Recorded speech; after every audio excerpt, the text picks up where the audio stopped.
Hello, everyone, and welcome to online lecture 13. So today we'll be discussing two topics, although they're both relatively short ones. First, we're going to talk a little bit more about statistical power. Now, if you remember, power came up in that little table that we were doing last time when we were talking about making correct and incorrect decisions. So we're going to talk a little bit more about power today, and then we're going to talk a little bit more about SPSS and using the different windows in SPSS, okay? So what is power? Well, if you recall, power is the probability that the null hypothesis is not true and we correctly reject the null. In other words, the probability of finding a difference if a true difference exists in the population, okay? So power is that finding that effect, finding whatever it is that we're looking for that we stated in our alternative hypothesis, in our research or hypothesis. Power is actually finding that, okay? And if you remember, we don't do that 100% of the time. We wish we could. We wish that if every time there was an effect out there to be found, that we actually found it. So what contributes to power? Since we like power, since we want to have a lot of power in our analyses, we might like to know what actually makes our power larger. Well, the biggest contributor to power is sample size. And if you remember, we represent sample size by n. And a larger n means more power. So the more participants, the more subjects, the more whatever you want to call it we have, the more power we have. And that should make some kind of intuitive sense, because as we increase our sample size, we're getting closer and closer to an approximation of the population. So it would make sense that the bigger our sample, the easier it might be to find that effect if it's really there. The next is effect size, which you may have heard represented by Cohen's d in the past. And basically what we're going to say is a larger effect means more power. So if you found a 10-point difference between those taking vitamin and those not, versus finding a 30-point difference in those taking vitamin and those not in energy levels, that would be a difference in effect size. How big an effect, how big a difference, how big an association do you find? Okay. The problem with effect size is that it's difficult to increase effect size. It's actually difficult to control it. Because how do we actually make it so that those taking vitamin actually get a 30-point higher score on energy levels versus a 10-point higher score on energy levels? Well, it's really challenging to do that. So this is why it's hard to control effect size. And we'll talk more about effect size and how that actually looks as we go on. Okay, and then the last thing we can do to contribute to power, to make power larger, is increase our alpha. A larger alpha means more power. So alpha, remember, we usually set to 0.05 or 0.01. If we actually increase our alpha, we could have more power. So if we set alpha at, let's say, 0.10 or 0.20, we could actually increase our power. What's the problem with doing that? We don't like to do that. We don't like to increase our alpha. We want to keep our alpha nice and low. And we typically never have an alpha larger than 0.05 because we really are more concerned about that type 1 error. So we like to keep our alpha nice and low. So we usually don't increase it. We could theoretically, but we usually don't, okay? We almost never do. There is a case where we might, and we're not really going to get into it this semester, but for the most, that's why I say we don't usually, but we typically do not do this. Okay, so sample size, effect size, alpha. Larger sample size, larger effect size, larger alpha. All leads to more power. Now remember, we like power and we want the probability to be high, because high power means a greater chance of getting a significant result, right? That smiley face near the alternative hypothesis, that's what we want to have happen. We want to reject the null. We always want to reject the null. Low power, the study might have been a waste of time, right? Let's say you only tested 30 participants, whereas to have a reasonable power, you should have tested 45. Well, you might not find anything, and you might have wasted the time and resources of yourself, of your participants, you know, of a multitude of resources. So that's why we don't like to have low power if we can help it. Okay. And the most common way of increasing power is to increase sample size. The most common way of increasing power is to increase sample size. All right, so that's what I want to share with you about power. Now let's turn our attention to SPSS. Now, before, we only talked about one window in SPSS, and SPSS actually has 3 windows, but we only talked about the data window. In fact, some of you had another window come up and I said, oh, just close it and don't worry about it, because I just wanted you to focus on the data window, and that has the data view and the variable view, right? Data is where you put your data, and the variable is where you actually define how your data looks. Things like variable labels and value labels and missing and all that kind of stuff. Okay.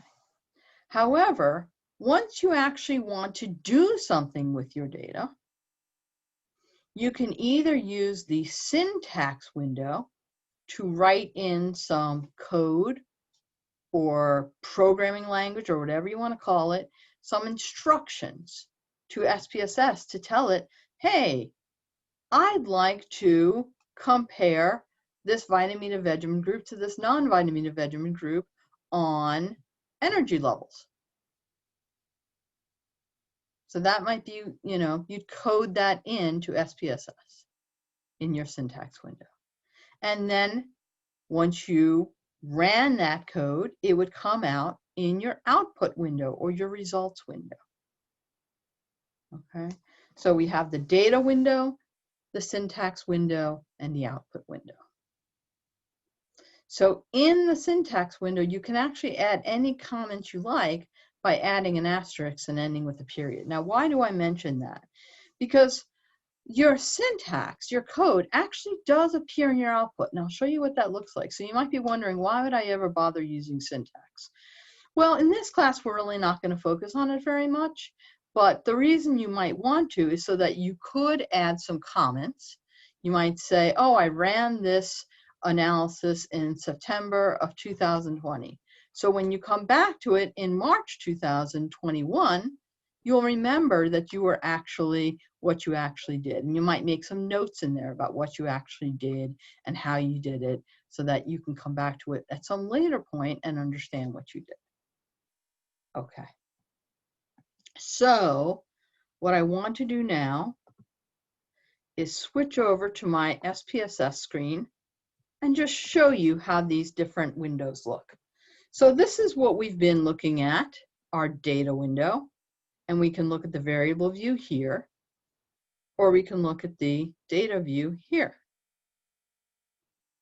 Now this is kind of a funny study that I made up just to give kind of an example of how we might look at some data. So the basic idea of this study is that we have 3 different species. If you're a Star Trek fan, you'll know that Vulcan is one of the species on Star Trek, and we have some Martians and we have some humans. And what we're inevitably doing is comparing their scores on this cross-species intelligence test. of course, which it doesn't exist, but we're pretending this is a time when we have access to all these different species and this cross-species intelligence test exists. Okay. So let's say you have this data set and you're interested in seeing, well, before I do anything else, I want to know how many Vulcans, how many Martians, and how many humans I have in the study. Now I could go to data view, maybe, and look at my data. And I could start counting. But that doesn't seem very useful when I have a whole statistical set of tools in front of me here that I can use to actually figure this out.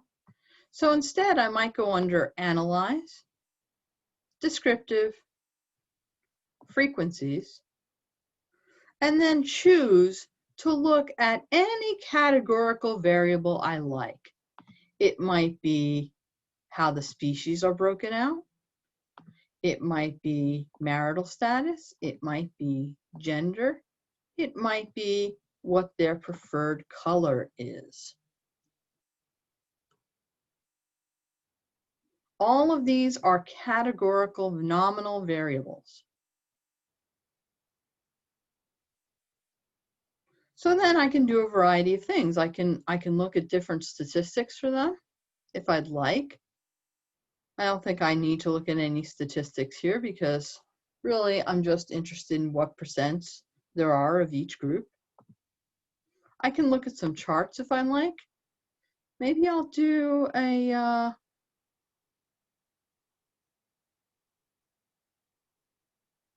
bar chart. How about that? That shows us frequencies. Let's see how that would look. Okay. So if I, at this point, press paste, out will pop the syntax window. So I'm going to press paste. Here's the syntax window. Now, if I then want to run what I just created, I highlight all of it and press the play button or the little run button, this green triangle. Then out pops the output window. It just occurs to me you may not be following the windows with me, so let me show you. This was the syntax window that popped up. I highlighted everything and then I pressed the green play button. Now I'm going to share the output window with you.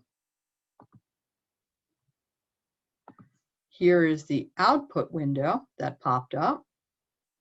And you can see it tells me how many participants I have, 50. Looks like I don't have any missing data. It breaks them out into species, marital status, gender, and preferred color. And if I want to look at bar charts, I can see how many percentage-wise or frequency-wise I have of Vulcans, Martians, humans. And again, I can do that for all of my categorical variables. Okay. So now what I'm going to do is I want to look at what my average crow-spit scores were, my average cross-species intelligence. So now I'm going to go under Analyze, Descriptive, and choose descriptives this time. Last time I chose frequencies, this time I'll choose descriptives. This time I bring over age, which is a continuous variable, and my cross-species intelligence test, or crow-spit, which is also a continuous variable. I can choose some options if I like. It gives me mean, standard deviation, min, max by default. Maybe I'd like to add in the range and the variance. And then I hit continue. And then I hit. Now this time, as opposed to hitting paste, we're going to skip over the syntax step because you're usually not going to do that. And we're just going to click OK. So I just click OK. And out pops my next set of output.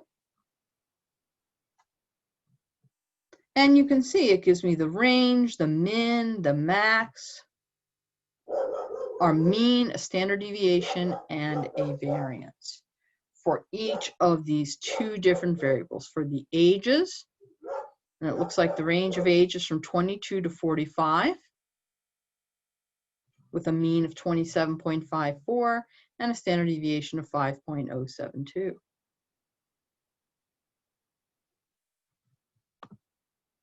And for the cross-species intelligence test, we have a range of 550 to 780 with a mean of 680 and a standard deviation of 63.728. Okay.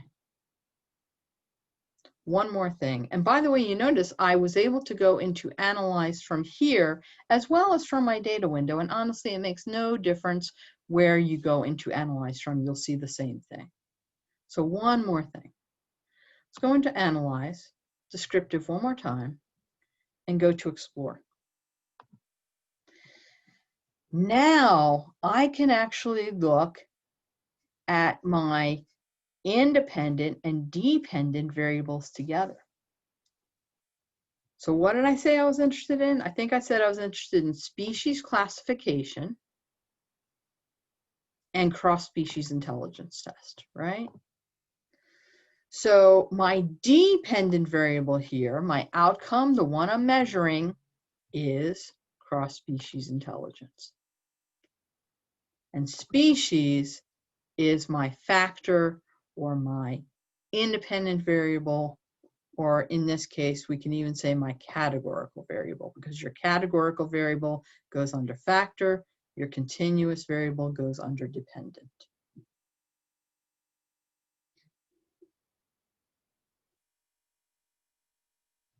If I look under statistics, it's going to give me all these wonderful descriptive statistics. That sounds good to me. And if I look under plots, it's actually going to give me some box plots and some stem and leaf and some histogram. I don't really need all of these things. Maybe I'll keep the box plots just so you can see how they look, and I'll add a histogram so you can see how that looks. And then I will just hit OK.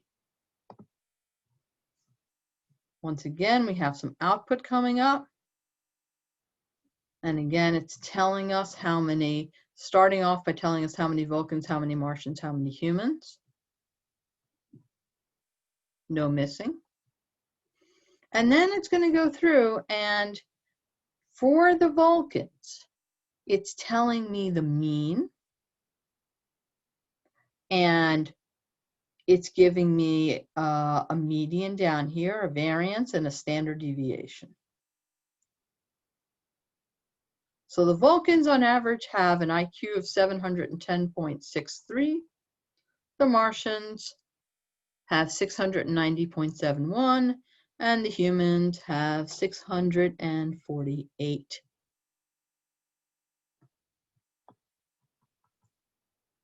And we can see some histograms showing off how this is distributed for Vulcan, Martian, and human. And you can also look at some comparisons across this box plot.